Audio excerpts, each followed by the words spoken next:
Oh, the mainstream media, they were in overdrive again this weekend. No, they weren't making up stories on how popular the unpopular NBA is in this country. The leading story the last 2 months in the NBA has been the struggles of LeBron James and the Lakers. But even the media is bored with LeBron James now. They weren't talking about March Madness over the weekend. Well, well, let me back that up just a bit. There was a little bit of talk about March Madness, mainly focusing around Rex Chapman and how he absolutely sucks on television. Over the weekend, the mainstream media, with the assist from woke Twitter, of course, was once again on their mission to take down the NFL. You know, you guys know social justice warriors are miserable. They lead miserable lives. They have wrinkles on their face from the constant frowning. When people are unhappy like that, when they're living in misery, it is human nature to spread that misery to others. America, we love the NFL, and anything America loves, the woke try their best to ruin it. We love freedom of speech. They want to suppress your right to free speech. We love the Second Amendment. They want to take away your right to protect yourself and defund the police at the same time. We love the NFL.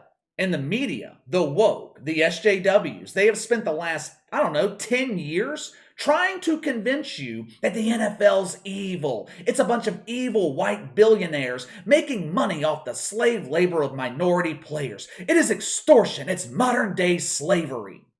Have you guys ever noticed that the complaints that the media makes about the NFL, they never make the same complaints about college football? I never hear complaints about player safety in college football. I'm pretty sure concussions happen there too. Every once in a while, there will be a push in the media about paying college football players, but the level of vitriol is not even close to how the mainstream media treats the NFL. You have hundreds, maybe thousands of people making a great living covering this league, and all they do is bitch and complain about it. The media's latest attempt to denigrate the reputation of the NFL is crucifying the league about Deshaun Watson. I cannot believe the Cleveland Browns traded for him. Not only that, they gave him the largest guaranteed contract in NFL history. This proves the NFL doesn't care about women, misogyny, anti women. Me too, damn it! The Cleveland Browns. They released a statement yesterday explaining their rationale in trading for Deshaun Watson. We conducted extensive research on these allegations. The evaluation process was intense, and we felt Deshaun was the right fit for our franchise.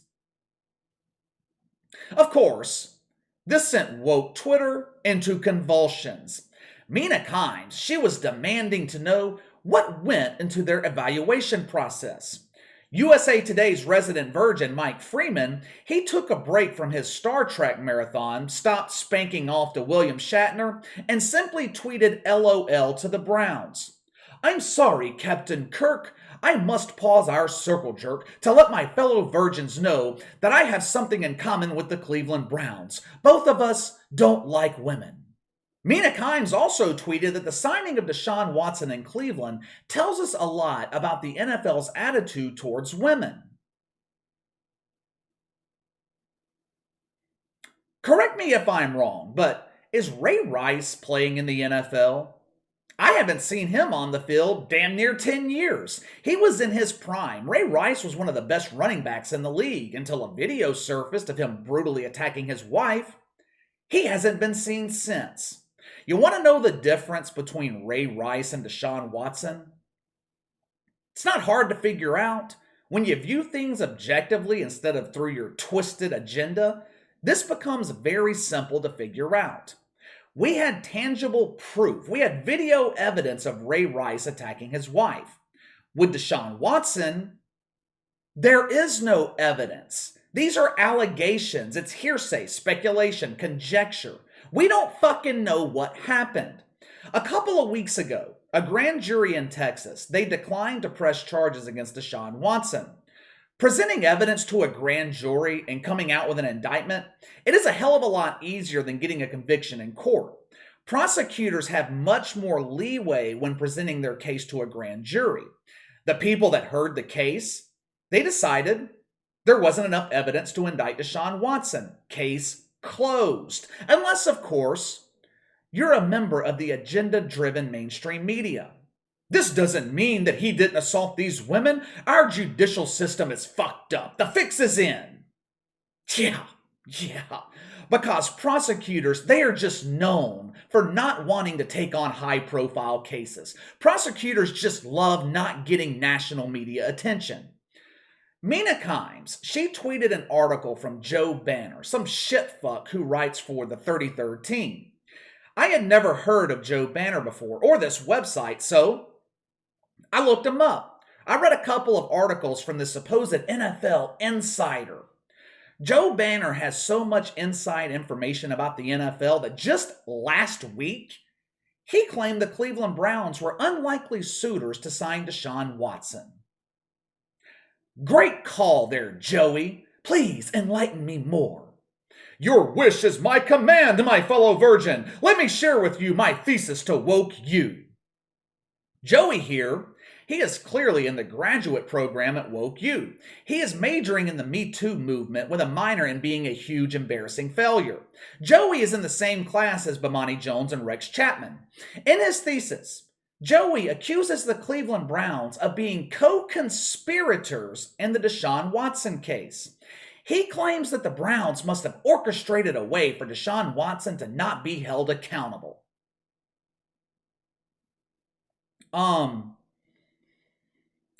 What did they do? Did they contact prosecutors in Texas and tell them to take it easy on Deshaun Watson? Did they pull an old mafia trick and pay off the jurors so they wouldn't file the indictment?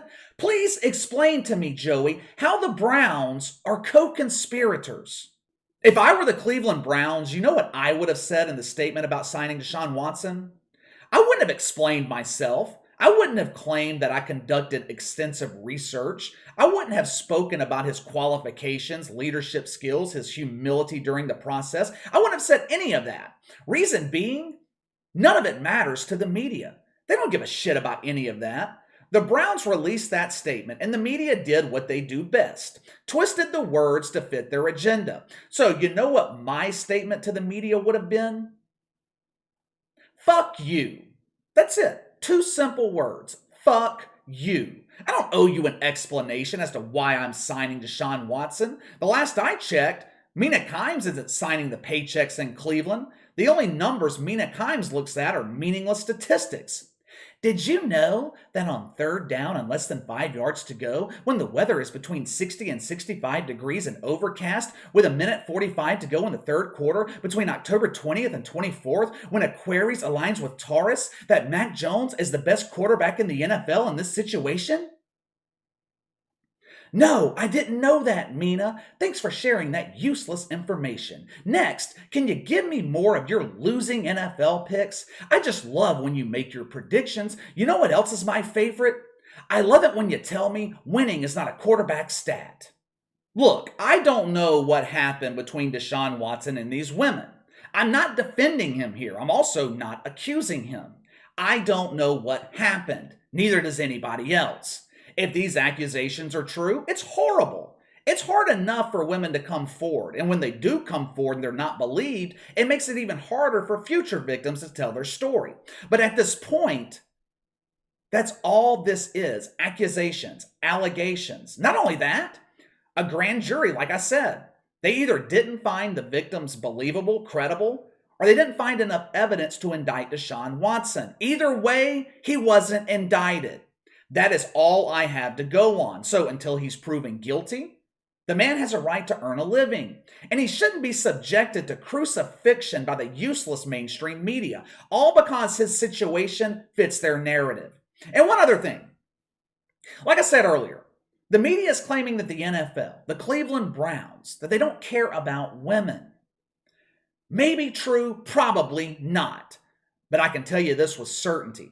I can tell you the one thing the Cleveland Browns do care about: winning. That is the only thing NFL owners care about. winning.